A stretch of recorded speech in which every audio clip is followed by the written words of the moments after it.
I would agree with that. I cover the White House now, and what sort of happening in the campaign is they need some help. But I just went with President Bush as an example to Africa for 6 days. And we went to Rwanda, of all places, and Liberia, and some other places to look at AIDS programs and the Genocide Museum in Rwanda, and talk about Darfur and what's happened there and what's happening lately in Kenya.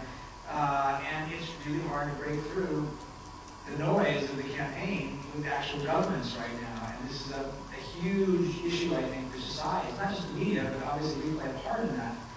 We become, in fact, obviously quite enraptured by this extraordinary election, and we have to find ways of balancing that with covering what's still happening in Washington every day. We still have a commander-in-chief who, yes, lame up, but he's running a war, 2 wars, really. We have a Congress that is making decisions on important issues. We need to find ways of making sure that we continue to cover these things as vigorously and vibrantly as we can. I think we're trying.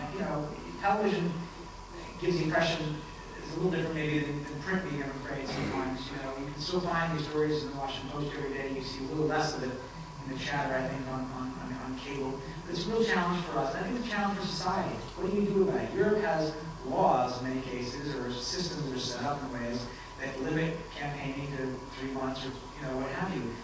That's not going to work here. I know. I think we have to have a constitutional amendment, because I think you couldn't, under our Constitution, say you can't go out and campaign or raise money.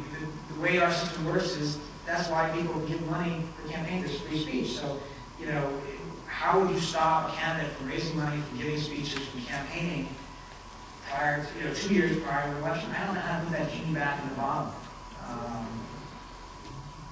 Well, I think the point that you make about sort of issues is well taken, and is one that we ourselves wrestle with constantly. But I think also that actually goes to the question of what is a primary campaign all about versus a general election. And in the end, actually, there's never been more discussion of issues than in this campaign, largely due to the extended, protracted nature even of the campaigning. But if you want to know about issues, there have been 20 Democratic debates and nearly as many Republican debates. And, I listen, to virtually all of these because I have to.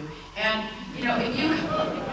if you start to listen to Hillary and Obama discuss healthcare at this point, I'm sure even, to many people in the audience who are not paying as close attention, their discussion of healthcare at this point is extremely familiar to you. You have a basis on which to judge each of their plans. You have easy access to the information on their websites about their plans because of the heightened interest of society. You do have a robust debate about sort of what is the broad issue set that each of them is addressing. You have a very detailed discussion in some cases of, for example, what each of the candidates says he or she would do toward Pakistan.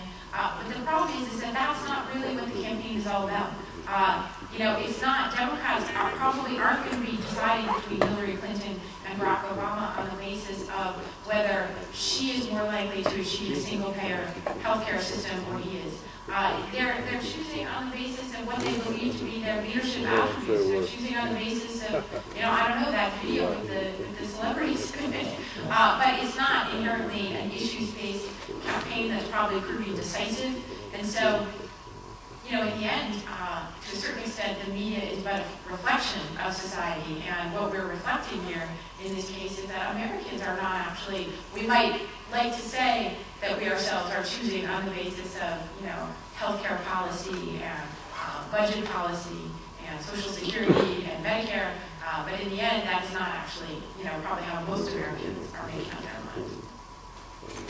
Well, either of you kind of projected the future and see a time when we might have a national primary. Wouldn't that be good? The calendar is an extraordinary story this year. As I'm sure all of you are almost as mystified as we are as to how it ended up this way.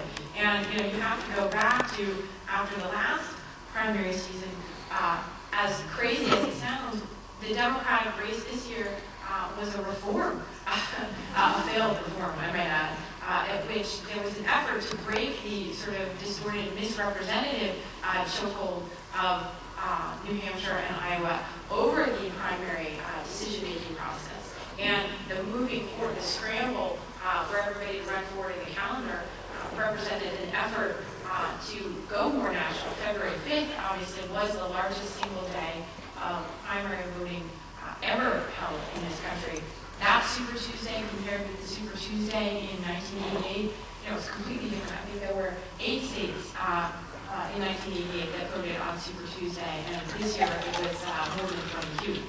So you do have sort of convergence around the idea, I think, of a more national system. But then you also have a crazy patchwork quilt of state laws and varying things. On Texas alone, on Tuesday night, you can have an entire treatise written about that from a good government standpoint. I don't know how familiar all of you are with this, but it's going to be an incredible headache. It's a primary and a caucus, first of all.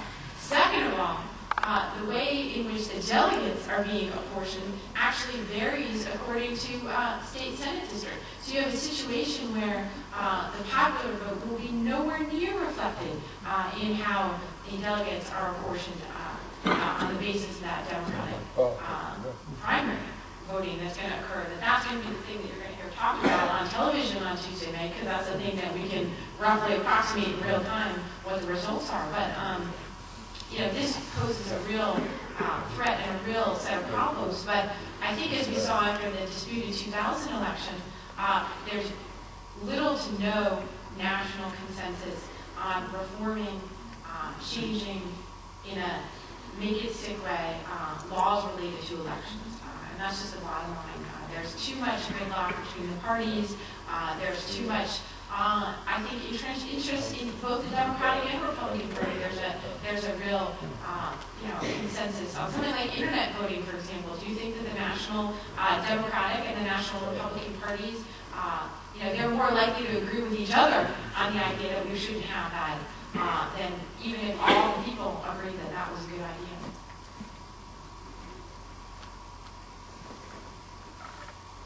What scares me the most is the health plan that they're talking about. If they leave it alone and give health insurance to the people that don't have it, they shouldn't bother the people that have it, because ours is not broken. And this is a health plan that Hillary is bringing out from the years when she thought she was president when her husband was in place.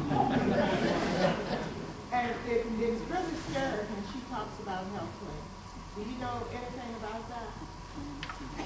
Well, I'm not an expert in that, but my understanding of her plan is, and I think Obama's plan, is that people who currently have health care and want to keep it the way it is are allowed to keep it the way it is. I think, in fact, she has adjusted what she was trying to do in the 1990s because it didn't work, because it did overreach, because it did turn off too many people. And what she has come up with is a variant on that is not meant to take away your health care, I think, but instead is meant to approach the 42 million who don't have it right now. I'm not a good expert on health care. We've had our reporter, Alan McGillis, and our reporter, Barry Bacon, really smart pieces they've written analyzing the differences between the plans, and I can certainly recommend you find those on our website. But I don't think her plan is intended to take away your insurance if you're happy with them.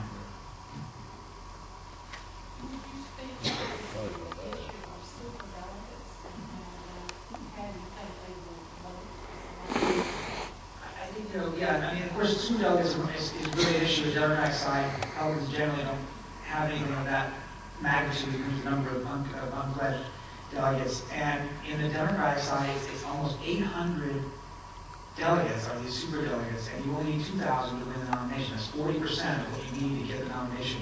Could in theory come from these, elected officials, members of the party, and so forth.